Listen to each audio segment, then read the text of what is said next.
Good evening. I'm Beth Keller from Highland Park Public Library. We'd like to welcome you to this special event, an evening with Andrea Elliott, the Pulitzer Prize-winning author of Invisible Child, Poverty, Survival, and Hope in an American City. Andrea will be joined in conversation this evening with Steve Edwards. Tonight's special program is presented by a partnership of 21 public libraries across the state of Illinois. Joining me today are Grace Hayek from Glencoe Public Library and Christy Palangato from Naperville Public Library. Tonight, Andrea and Steve will be discussing Andrea's book, Invisible Child, which was awarded the Pulitzer Prize last month. We're honored to bring this program to so many different communities.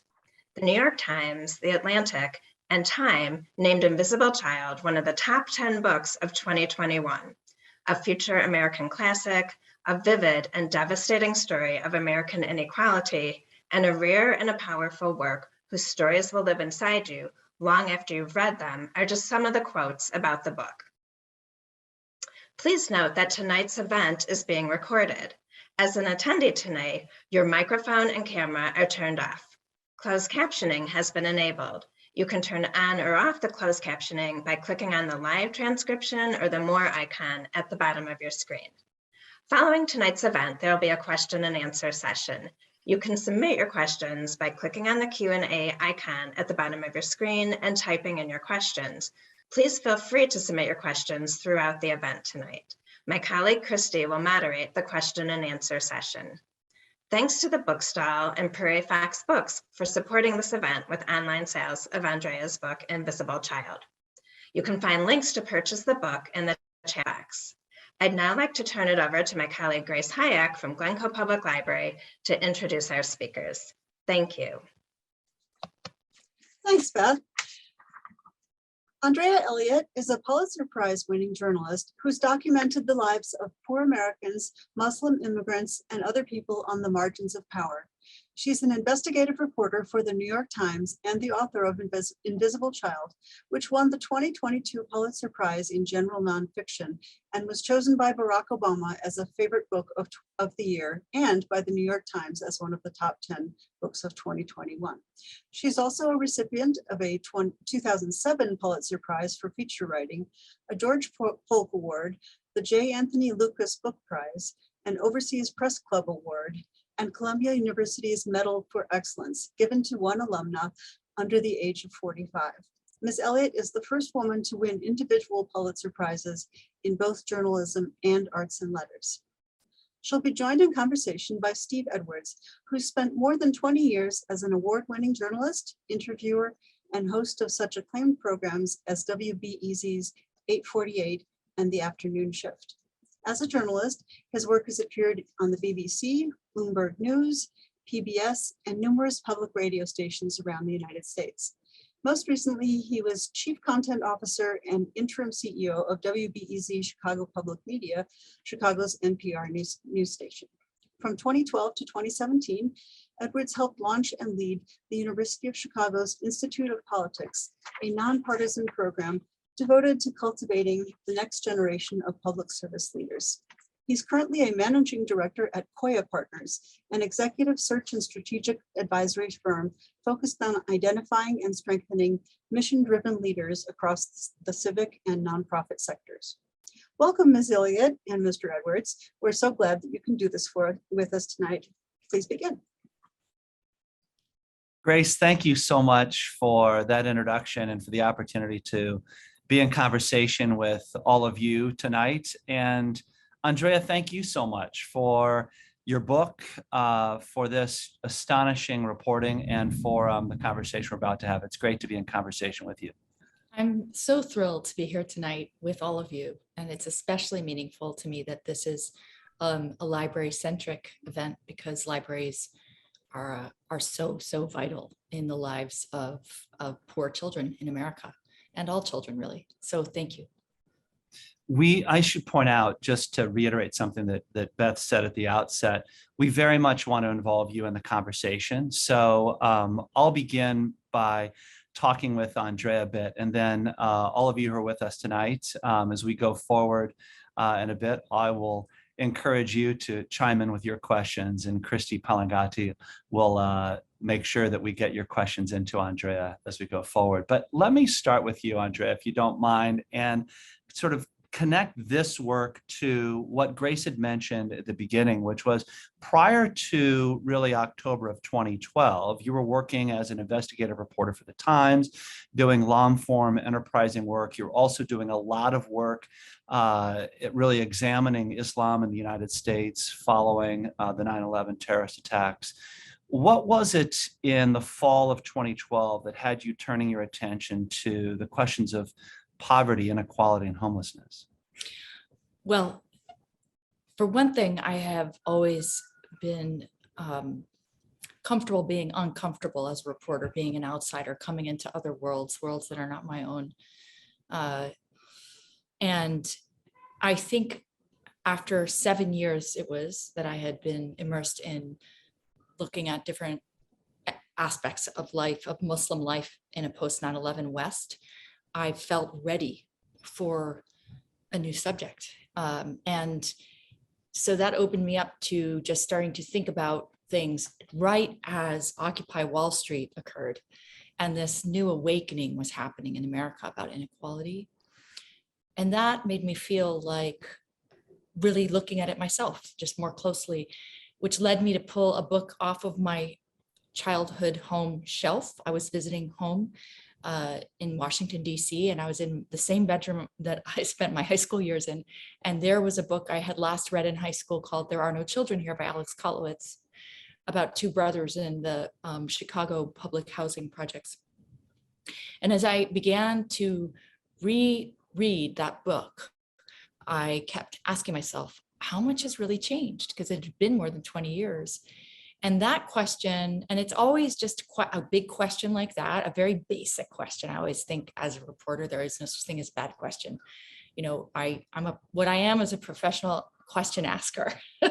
I just ask a lot of questions, and I'm constantly turning them around in my head. And some of them are very basic. It's like, well, how much has changed? It's just a very basic question led me to do a little research and see that the child poverty rate in the United States in 2012 was the exact same, 1 in 5 kids growing up poor, as it had been when I first read that book in the early 90s.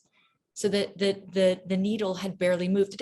It had moved over the years, as poverty tends to reflect the economy and other forces, right? So it had gone up and gone down, but basically we were still in that 1 in 5 place. And so that's what led me into this new terrain. Yeah. So sometime thereafter, you find yourself, and you talked with an editor about how to find your way into this story. And one of the things, if I have the story correct, was that you felt it'd be important to identify a family, particularly tell this story through the eyes of children. So tell us about how you came to meet Dasani's family and Dasani Coates herself, who's really at the center of this remarkable narrative that you tell. So I had this checklist in my mind of what I was looking for that was based on a lot of preliminary interviews with experts. And that checklist was a very different portrait of a child than the child I wound up following. And I think the reason that happened was that in all of my early research, I was so focused on meeting a certain kind of criteria, which is often what we do as reporters going in. We think, what is the most representative story, if there could be such a thing, the closest approximation to today's poor child? How do I capture that in a way that feels like a new story, and at the same time representative of so much of what's going on, which is that there were fewer people getting married, that there were a lot of people hovering on the poverty line, sometimes above poverty, sometimes dipping below, but kind of basically making it work sometimes by piecing together multiple jobs with no benefits, for example, falling in and out of housing. Families were smaller. So there was all this kind of like data, right? And so I think that amounted in my mind to Latino kid. I'm Latina. It would have been easier in some ways. I speak Spanish. I could speak. My mother's from South America. So I tried to find that kid who was maybe Latino, but also of different backgrounds, of maybe an African-American father, Latina mother. You just go in thinking this is the portrait. And what you find is that the checklist, and I keep finding this always in my work, it's like an experience that's on repeat, that I go in thinking I know what the story is, only to be shown something radically different. But yeah, so a mom with maybe two kids from two different fathers, who's newly homeless. Anyway, I interviewed a lot of people. It's hard to find a child who wants to share. And the first thing that jumped out at me about Dasani, who I met as she was walking outside a shelter in Brooklyn with her 7 siblings and her mother, was how much she wanted to talk. And also just the things she said were so delightful. She was a creative thinker and funny and charismatic and interesting, to be around. But she was sort of like, if there was a diametrical opposite of that checklist, it was her. I mean, number one, her parents were married, which is increasingly rare. They were chronically homeless, chronically poor, large family. And so it was kind of going against the grain of what I was told I should look for to represent the new face of poverty. And yet in my gut, I felt there's really an important story here. Listen, Andrea, pay attention to your gut, which is kind of all I can do as a reporter a lot of the time. Yeah. There's so much to unpack about Dasani and then some of the larger themes in the story and her family. But you mentioned her family was chronically homeless. What do you mean by that? So Dasani had been in shelters more than she had been in rentals by the time I met her. She was 11 years old and she'd lived in multiple shelters, maybe 8 by then. And in New York City, you have a legal right to shelter if you can prove you have nowhere to go. And so the shelter system is large and it's there, and the family knew it was there, would struggle to get into rentals and find themselves unable to keep up with the rent and wind up back in the homeless system. So she was a kid who had not just been chronically homeless, she'd been serially displaced. And I think that's also a thing about homelessness that people don't quite comprehend, is the impact of what one ethnographer describes, Mindy Foley-Love, as root shock, the impact of serial displacement on children, which is similar to what happens to plants if they are uprooted from their soil and you try to replant them, and it's hard for them to survive. Now, children are much more resilient than plants, but when you're constantly having to readjust to a new subway station, to a new bodega, to a new school, to a new setup in your room, where everything is changing under your feet, it becomes a very different kind of life than the childhood I had, for sure. Yeah. When you come into the family and meet the family, at that time they're living at the Auburn Family Shelter. And we should point out that this is a family of, as you mentioned, husband and wife, the husband Supreme, the wife, the mother, Chanel, Dasani, and 7 siblings, all living in one room. What were the circumstances like at Auburn, and what marked, you talked about being uprooted, what were the elements of Dasani's life at that moment when you first encountered her? They had just experienced what was, not just, a few years earlier, they had come out of what was, I think, the high point of their lives as a family, which is that they had gotten a voucher to move to a rental in Staten Island. And they had left the city, so to speak, for the most suburban borough of the 5 boroughs in New York City, which can often be mistook for a suburb, because it does feel like that. I mean, there's lawns and it's quiet. And that was what Dasani noticed immediately. And she had this home for the first time in her memory as a child that was stable, and it lasted for a few years. And then the family lost that home. And part of it was that bugs overtook the home. It was also that a voucher program that the city had supported, a rental subsidy program, I should say, had run out and wasn't replaced. And these things just kind of coalesced into a disaster for the family. They wound up back on the ferry and then back in the Bronx going to seek shelter in the intake office, and then were assigned, of all the hundreds of shelters that they could have been assigned to the Auburn family residence, which is in Fort Greene, Brooklyn. And I don't know if you would like to look at photos. Yeah, I was just gonna, it's actually Good kind of moment, a perfect opportunity. Maybe one, if you don't mind, we could bring up some photos that, Andrea, if you wouldn't mind just narrating and introducing us to the various family members and their life experience. It might help all of us just see into the world more clearly. So that's Dasani in the foreground. And in the background is her closest of the 7 siblings, Aviana, who was also named after a brand of bottled water like Dasani was, the Evian bottle. She was born 11 months later, and they were both named aspirationally after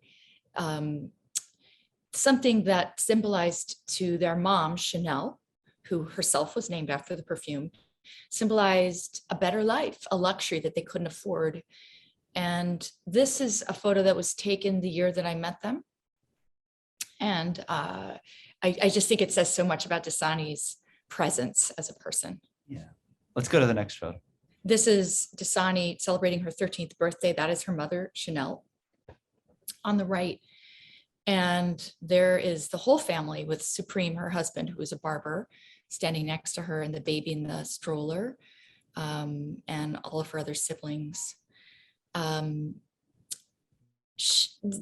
there she is with Lily, the baby, really considered herself a third parent. These photographs, I should mention, were taken by the wonderful photographer Ruth Fremson with the New York Times, who embedded with me that first year to capture some really intimate moments. So Dasani really was a kind of parentified child, as sociologists and others would consider her. She didn't think of it that way. She called it more like, she basically referred to herself sometimes as mommy. And she took on that role in part because she was the oldest of the kids and of the daughters, I should say, second oldest of all of them, and just very talented and gifted and quick and nimble. And those are the very things that made it possible for her to reach for something better, for a different life, but also kept her, I think, mired in the problems that her parents couldn't really solve by themselves because they were overwhelmed.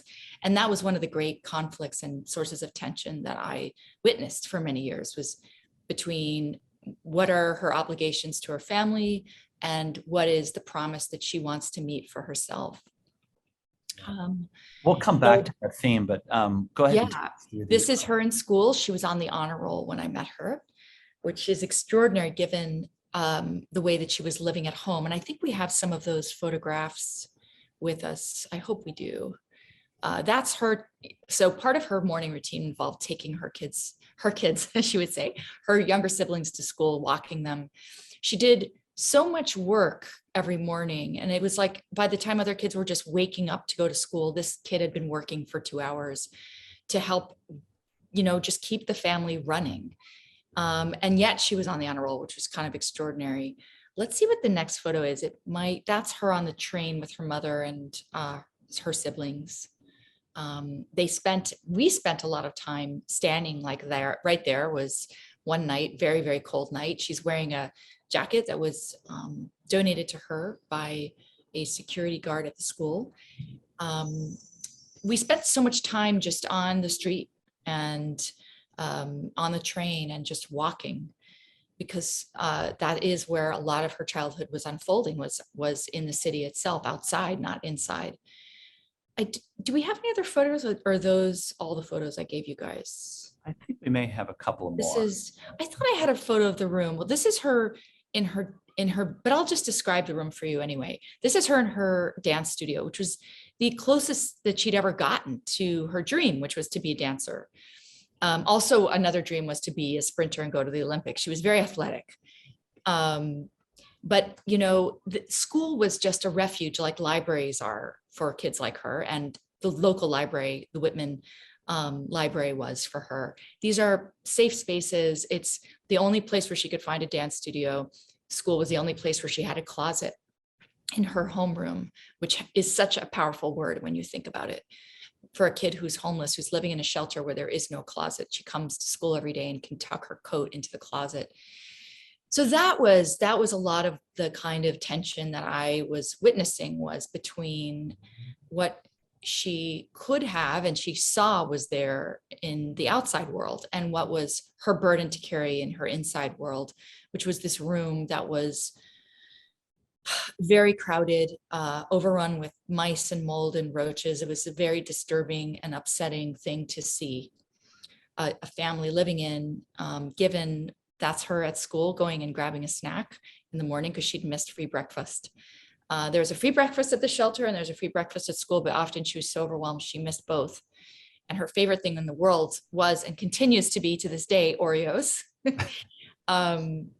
But yeah, in that room, it was a room that was in a shelter that was run by a city agency with a $1 billion annual budget.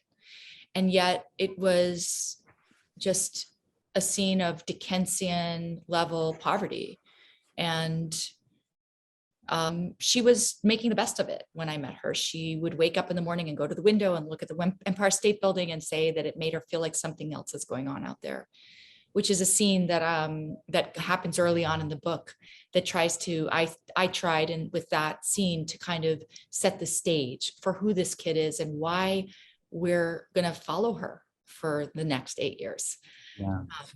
We don't have a photo of that room, but you did a terrific job. I'll try to find one and maybe share the screen, but I will do it carefully because I feel like I should show you. But anyway, I'm sorry because I thought I had included it. No, it's no problem at all. I was going to say that, you know, one of the things that you do such a beautiful job of in this book is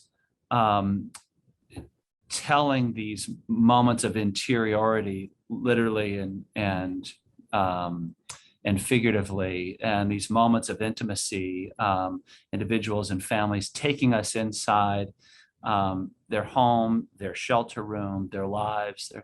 I want to talk more about your reporting process, but how did you gain access to both families' trust, but also to a world of such intimacy that you could describe the challenges and the realities and the hopes and dreams with such detail?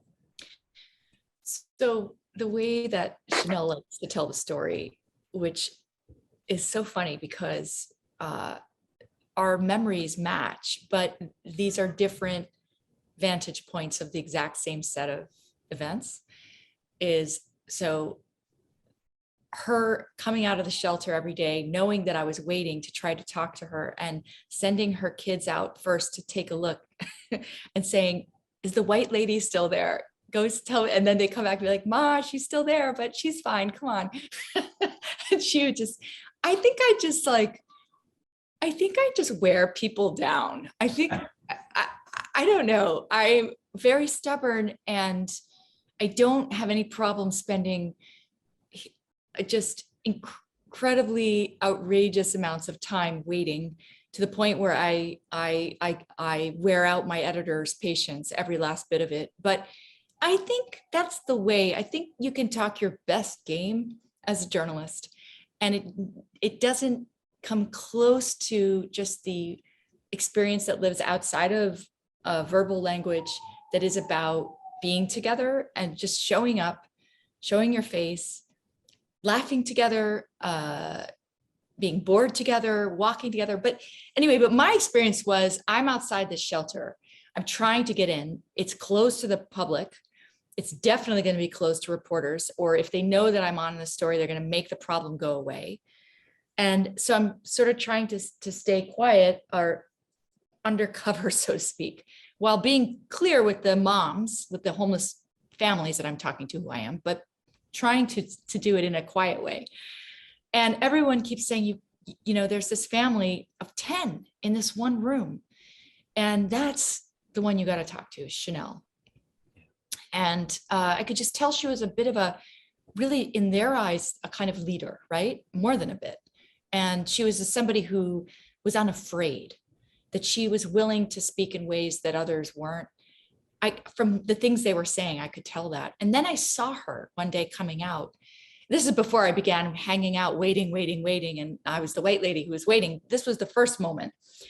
And it was something about their presence as a family and their unity and the way they walked in single file, which I would later learn was the way that they felt was how you project confidence on the street, and how you are really a force to be reckoned with as a family, that no one's going to mess with you because you're walking together, unified, your children are obeying you.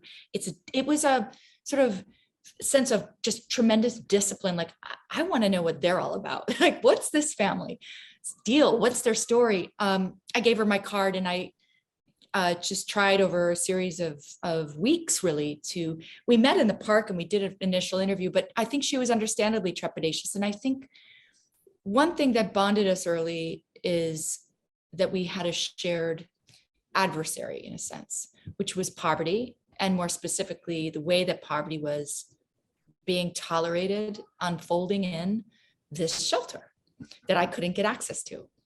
And so she became my accomplice, in a sense, my partner in storytelling. I gave the New York Times, we supplied them with cameras and a temperature monitor, because the temp, would dip into really cold or get really hot in the room because there was no climate control. It was just, we wanted their help in documenting how horrible this place was. And so that bonded us.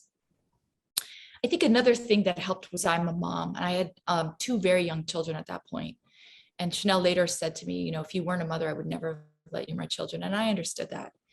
And I think she also just liked seeing how the other aspects of myself kind of peeked out, even though I didn't intend them to. For example, taking a phone call from my mother and then proceeding to, as we always do, bicker in Spanish in front of her on the phone. And she just thought it was hilarious. She's like, you are a real human being. Like anyone who has a mom knows that it's complicated. I love my mom, but and she was seeing me in many dimensions as I was trying to see her. And I think that set the stage early on in our relationship for the way it was going to feel constantly for both of us, was this exploration of like, who are you? And what are you here to show me? How do you see Chanel as a person, as a mother in this story? I see her as a survivor more than anything of forces beyond her control, and also someone who, understandably to my mind, succumbed to temptations that she later regretted, including joining a violent sect of the Bloods gang. These are all things that I wrote about in depth in the book. Early on, becoming addicted to drugs and struggling all her life with that addiction, which is something that is so easily judged, especially when it comes to parents. How could you do that? You have kids. Mostly in my experience, Chanel was trying not to do it. She was trying to work her program and stay sober. And this was something I was intimately familiar with because my older brother had struggled all his life with addiction. And so I think it took a little while for me to go there with Chanel, but I did, because I understood what I was seeing and was struggling with it in my own life in a really major way with Thomas, with my brother, who actually passed away in December. And so, yeah, it was, I think, her seeing that these things can cross the boundaries of race and class, and that these are human struggles. And I sort of embodied that to her in a way, even though my life was in almost every measurable way she would say better than hers, luckier than hers. This is where we totally agreed. It's so much about luck, where the luck of birth, where you wind up getting born, what kinds of privileges you wind up with or don't. And yet there are these things that universally bind us. And I've found that always, in my work, is trying to figure out what those spaces are and how to name them and how to stay in them with the people I'm writing about as much as possible, because that's what makes it possible for me to reach for I loved your word, interiority.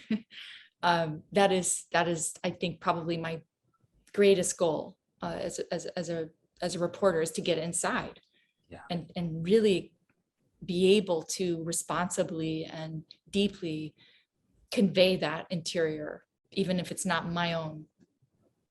Yeah, I want to follow up on a couple of things, but let me just remind everybody who's with us that the Q&A function down at the bottom of your screen is the best place to put your questions. And we do want to encourage you to keep the questions coming. We'll turn to those in just a few minutes and are eager to hear your thoughts and reflections and questions for Andrea. There's so much richness here to get to. And I think this idea of judging really is a powerful takeaway. I think about all the ways in which society, broadly speaking, or we as individuals, pass judgment about everything from addiction and substance abuse to the size of a family, to decisions that we make about how we spend our money, to or choices we make about education or life, or which doors to walk through, which doors not to walk through, down to actually what it means to be a good parent.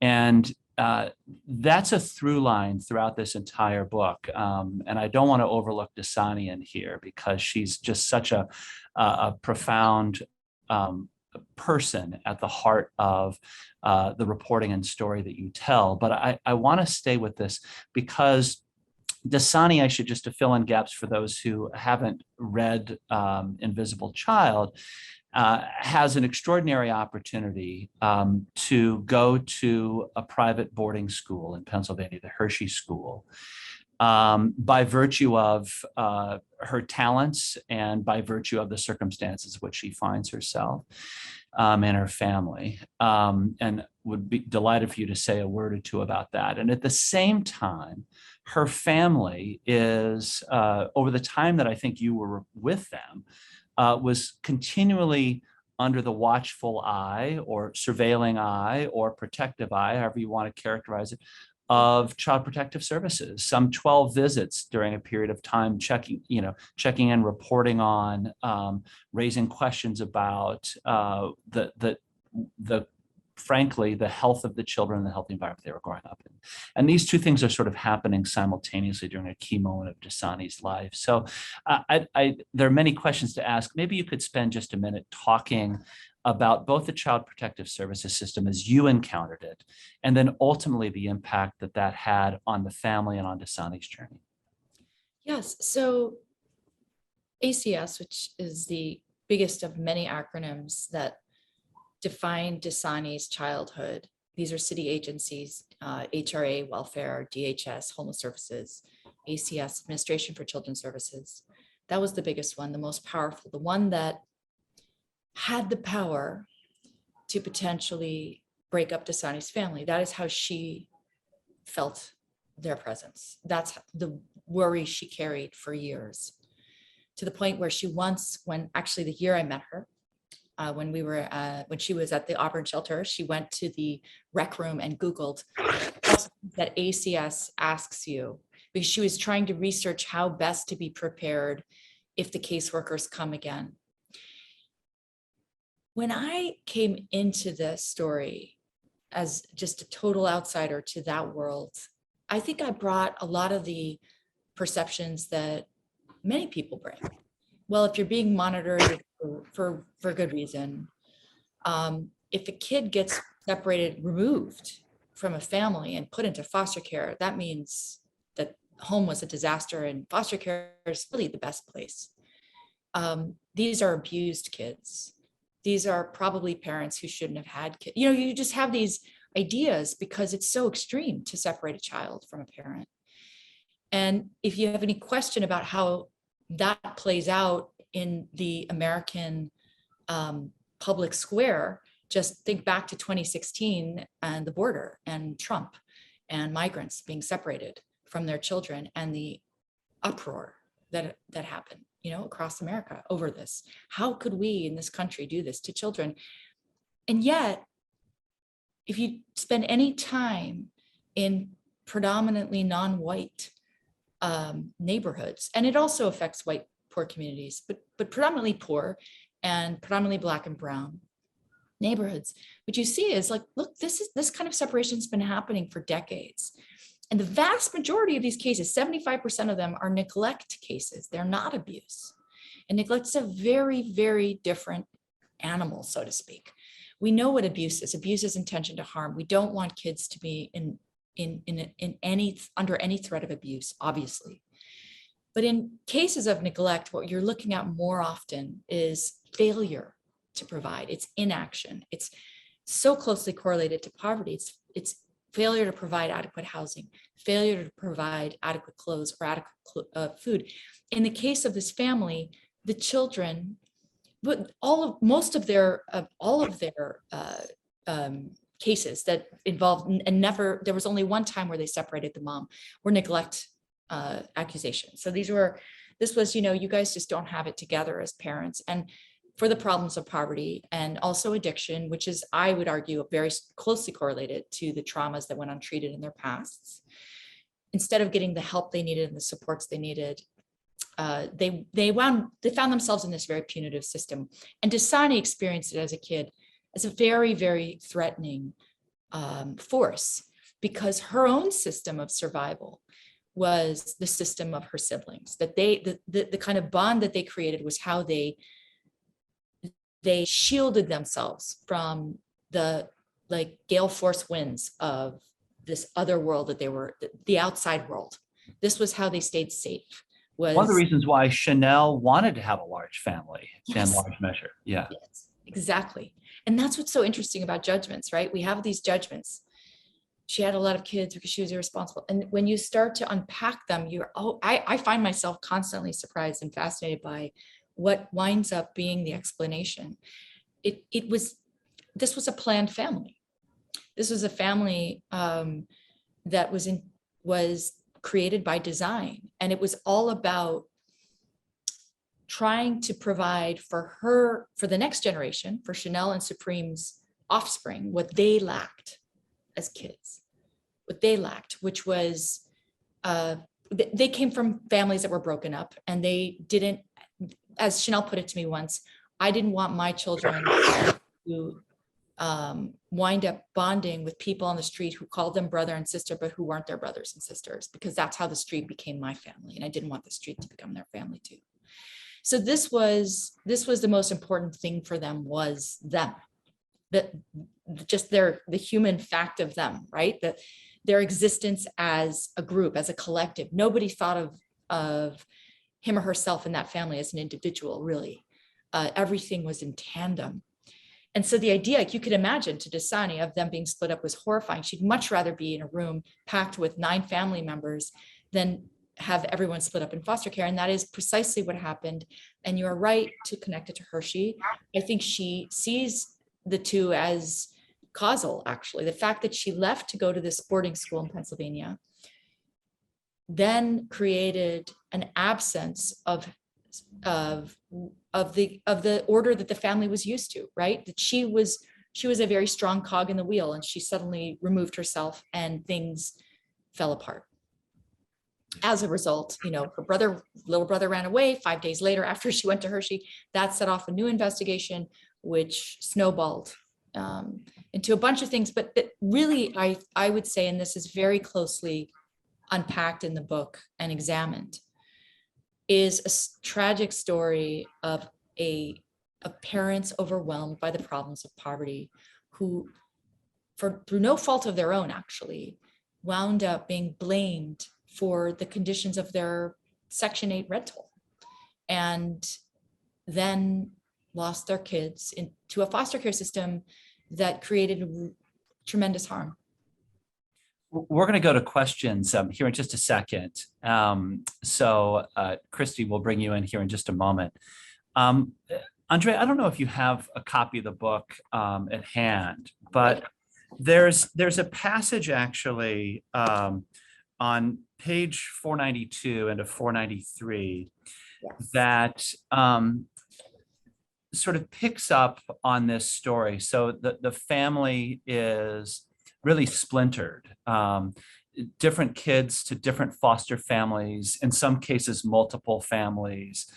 And among them, and one of the things that you say in the book, if I have this right, is that this is not just sort of an event, that is to say, children removed from the parents, that it's actually, it's a long-standing state of being that just, that permeates and filters and shapes and weighs on every individual for a long time over a period of many months. And one of the relationships that was strained as a result of these circumstances was Dasani's relationship with her close sister, Aviana. So I'm wondering if you might read the passage and maybe set it up before we go to questions. Yes, I love this passage, in part because it really got inside of me, what happened this day.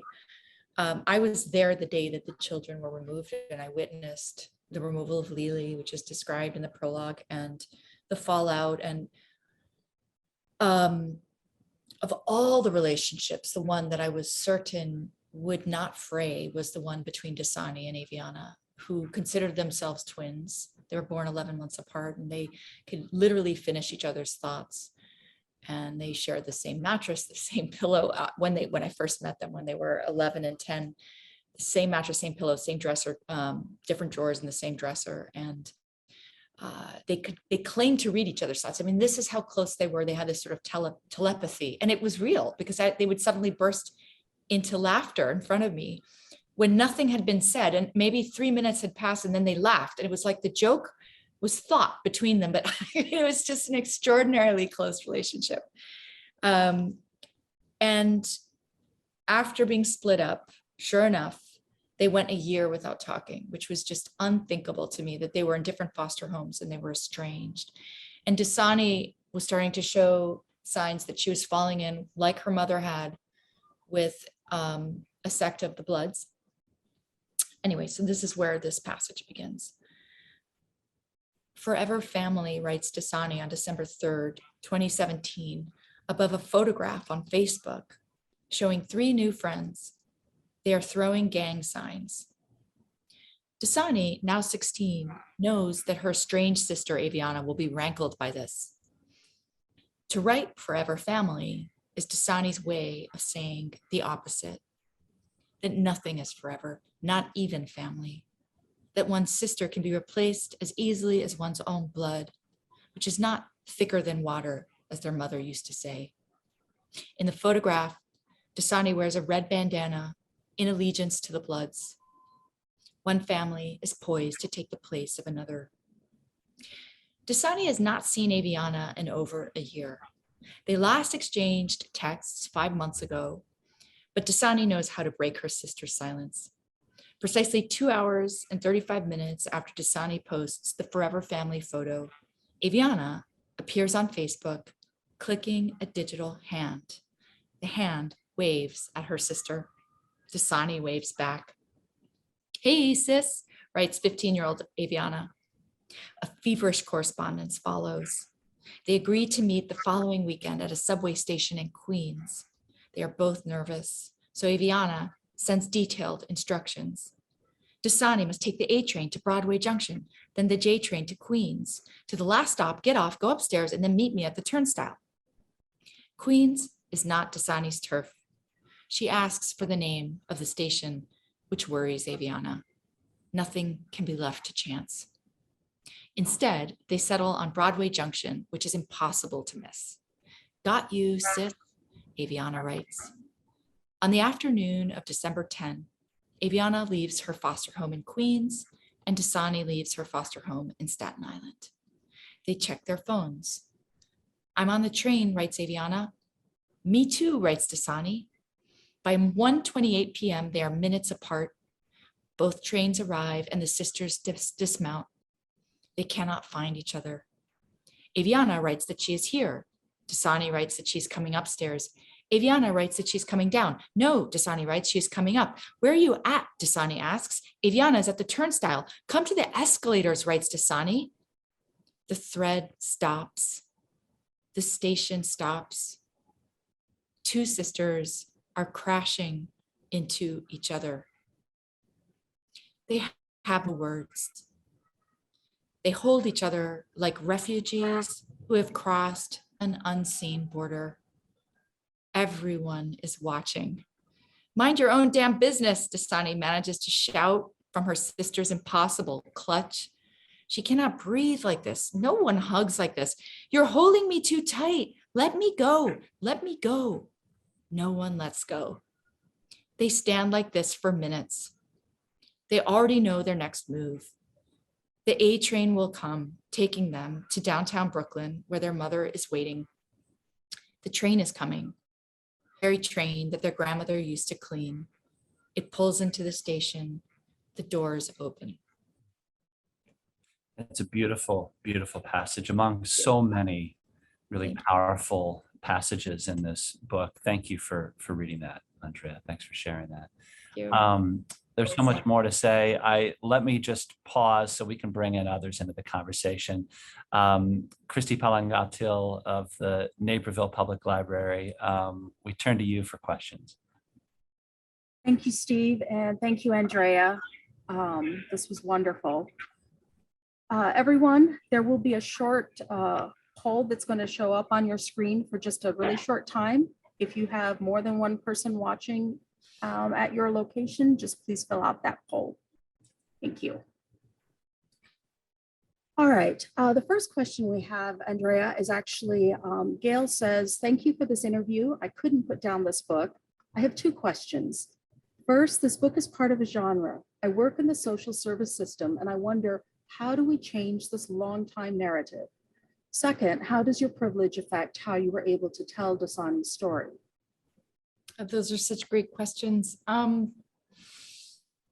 If only I had the answer to how to change things. I would not ever assume that I can offer that expertise. I think my role is to show what I experienced, and hopefully it's a sort of deep enough portrait that it gets policymakers thinking in new ways. I mean, I have some observations from my time in these systems that I would love to offer just as observations. And one observation is that in the life of this family and other families around them, I also observed it made a huge difference when there was income. And after the book was done, we saw for a period of time a child tax credit, and that was part of pandemic relief, and it lifted more than 3 million children out of poverty every month. And there have been studies done on how families spent that money. And I think there is this assumption that poor parents are going to blow the funds on the wrong things. I never saw that with this family. I always saw that the first thing they wanted to do, because of course they are way more like the rest of us than people realize as parents, is they wanted to feed their kids and they wanted to give them proper clothing. And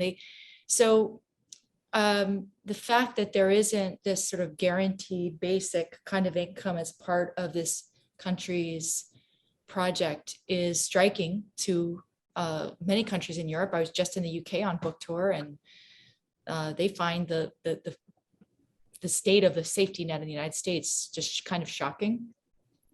Also, just the lack of a universal housing voucher. There's less than 4% of Americans have access to federal housing programs. And that's astonishing given how expensive housing is. So those are some things. And the other major thing I would say that I took away from this is just the importance of seeing parents as part of a solution rather than the problem. That sounds so obvious, but it doesn't actually carry out in policy. We don't see parents and the family unit as being treated as an asset.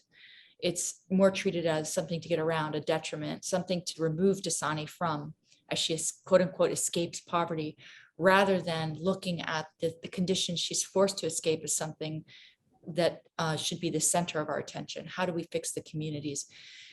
Privilege is just another huge and giant question. It's something I grapple with mightily in the book. It's in the afterword. I mean, I am utterly transformed by my years with this family. And I think that the way it shaped the writing, because I think that was specifically the question, is a really interesting question, because I think that so much of this book is not a book about one community. It's about the encounter between these two vastly different communities that have found themselves increasingly in coexistence because of things like gentrification, the hollowing out of the middle class. You see rich and poor more extremely kind of side by side in New York City than ever was the case, going back a century. And so it's a story of this encounter between these two different worlds. And that is also the story of my relationship with this family. So I think that those things wound up, I think the fact that that's part of the story and the fact that that was the tenor of our relationship was all of a piece, if that makes sense, and helped to shape the narrative in a sense. Yeah. Thank you. Hillary says, I loved your book and have recommended it to everyone I know, including my book club. At the end, you say something about the story through the eyes of a child as opposed to an adult. This is immediately after disclosing that the oldest brother has been accused of shooting someone in a carjacking. There was so much in the story about institutional and societal and historical racism and the odds being stacked against this family.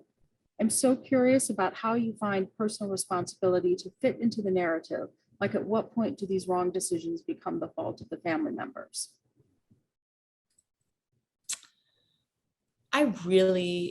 There's so many different ways to answer that question, but I will just focus, because we're running out of time. I'm going to try to do this in 1 minute. We're talking about Khalik, who I think was the most, suffered the most, the consequences of the breakup of the family. And I saw it firsthand. I saw this was a kid who kept the family. He was a sort of another version of Dasani. He was always cleaning. He was responsible. He was always home at night. He had his father, which, like most of his male friends, did not. He had his dad. He had a married couple as his role models. And yes, they struggled, they messed up, but he was grounded by that. And he then found himself in a foster care system that left him hungry, frankly, on the street, and totally abandoned, and actually barred legally from seeing his parents unless it was supervised. So he'd show up at their door and they'd say, here's $5 to go get something to eat, but you've got to go away. This is all in the book, but I saw his transformation. And I do think, yes, personal responsibility is something that this family talks about, and is certainly has a role in every human life. But you cannot look at what happened to him absent the events that shaped him. It's such a pivotal and crucial age that sent him into the street and made it part of his survival to be in this gang. And I don't know the particulars. You know, he is now facing a murder charge, so I can't really talk about the case because I'm not able. I talk to him once a week. He's at Rikers right now, but it's a recorded line, so we don't talk about the case. But it's just all very sad. And I think, yes, I think he would have had I do believe he would have had a different life and a different outcome had he been able to stay with his parents rather than being put in a system that wound up spending $33,000 on average a month on these kids, rather than staying at home with his parents, and they could have spent a fraction of that amount of money keeping the family together. So the funding is also just really striking to me. I think in this country, we pay for poverty on the back end. We don't pay for it on the front end. The expensive programs that would keep a family together, that would be prevention focused, don't have political backing. But we wind up spending money on incarceration, on huge costly health problems, on the fact that people have less earning power because they drop out of high school, because they have all of these adult outcomes that are closely correlated to trauma and to the experience that these kids have been through are expensive. It's just never seen as the price that we pay on the front end. It's always just talked about as an after effect. So there's just so much to say about this, I know, and I'm trying not to go off on too many tangents. But yes, I don't think it was his responsibility entirely what happened. Nancy says, please tell us about the father. Was he always present? Did he work? Did he have addiction problems too? I mean, Supreme is one of the most complex and interesting people I've ever written about. I write about him at length in the book. He is full of surprises. He was utterly devoted as a dad. Yes, he struggled with addiction. His parents were on heroin, and he, at age 7, had to learn to cut his siblings' hair. And that's how he became a barber. And so he's had a lot of trauma from an early stage and untreated traumas, but he really loved his kids. And I think really took pride in his parenting. And I always saw them as a family that ran an orderly home. Things were clean. He was a fabulous cook. He loved to watch cooking shows. I mean, he took so much pride and care, and he was more the nurturer of the two, actually. Chanel was more of the breadwinner. She was out in the street trying to, you know, hustle for money, whereas he was at home kind of trying to keep the flock together. So he's a really notable and memorable person in the book. So I know And utterly complex, I will say, yeah. And also flawed like most people. Why don't we take one last one, Christy, maybe? And then yeah. So Hillary, well, okay. Christopher says, why do you think the United States is so tolerant of child poverty in contrast to the rhetoric of how much, I think the rhetoric of how we supposedly value children? I mean, that's the ultimate question, isn't it? It's so confusing. Yeah. I feel like I've answered some of that already, and I don't want to, but we have 3 minutes left, but I would just say, yes, this is a country that prides itself on everyone having a shot, on meritocracy. But when you see how hard it is for a kid like Dasani to actually succeed, the barriers are so close to impossible in an environment that she's in, like the one she's in, and where so much of the burden is carried by public institutions that are underfunded, like the school system. And also, by the way, libraries. I mean, the Whitman Library was this local little library that honestly doubled as a childcare center, but in a de facto way. I mean, the librarians were heroes in this place. These kids would come in every day after school. This was their safe space. This is where they could get a snack and try to work on homework and find calm and quiet and not be in a crowded space like home was. And, you know, the idea that we just don't shore up our kids the way that other countries do. I mean, the United States has the worst child poverty rate of any developed nation. It is the richest large country in the world. And in New York City, which is the richest city in the richest large country in the world, we have nearly half of all people hovering or below the poverty line. So why, I don't know, except that it seems to be a very unpopular thing in this country to create the kind of funds and programs that would make a difference. I want to just interject quickly as we wrap to have you say a quick word or two about Dasani and her family today. And you were kind enough to share a photograph of Dasani and her mom and Aviana today. So maybe we could bring that up and you could share an update with us. So this is a photograph that was taken last year, actually in my apartment. I had an author photo taken, so I decided that they should have one too. And I love it so much. It's so evocative of everything that I cherish about them as people. They, after a long court battle, were reunited, and Chanel has custody of them as well as Papa. And they're living in a rental in the Bronx. And Dasani was the first in her family to graduate from high school and the first in her immediate family to enroll in community college. And so she's really trying to succeed on her own terms. She wants to stay at home and stay in her community and also transcend the problems that kept her mother's life from greater success. And so she's trying to do it differently. And I think there's a lot to learn in watching her path and in her story. The book is called, of course, Invisible Child: Poverty, Survival, and Hope in an American City. It's the work of Andrea Elliott, who's an investigative reporter for the New York Times. Andrea, as we hand things back to Beth Keller, I just want to thank you so much for this conversation, for your reporting, and for helping us see into this family much more deeply. May I say one more thing? A portion of the proceeds of this book will be shared with the family, and information is on my website about the trust that was created for the siblings and their college education, Invisible Child Family Trust. And it's on my website. Thank you. But thank you so much. And this was wonderful. Thank you both, Andrea and Steve, for tonight's thoughtful conversation, and Andrea for the beautiful reading. And to both you and Steve, thanks for spending time with us this evening.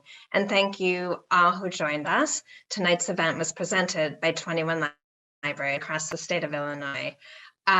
We have links to the 2 bookstores that are supporting this event in the chat, the Bookstall and Prairie Fox Books. And links, you can find the link to purchase the book or check it out from the library. And a portion, as Andrea mentioned, of the proceeds will go to helping Dasani's family and others like them. And we have a link to Andrea's website in the chat as well, where you can find more information about that. So tonight's event was recorded. You'll be able to access the recording on your library's website or on your library's YouTube channel in the next few days. As we say goodnight and log off, you'll see a short survey on the screen following the event. And again, thank you very much to everyone for joining us tonight. Good night. Good night. Nice.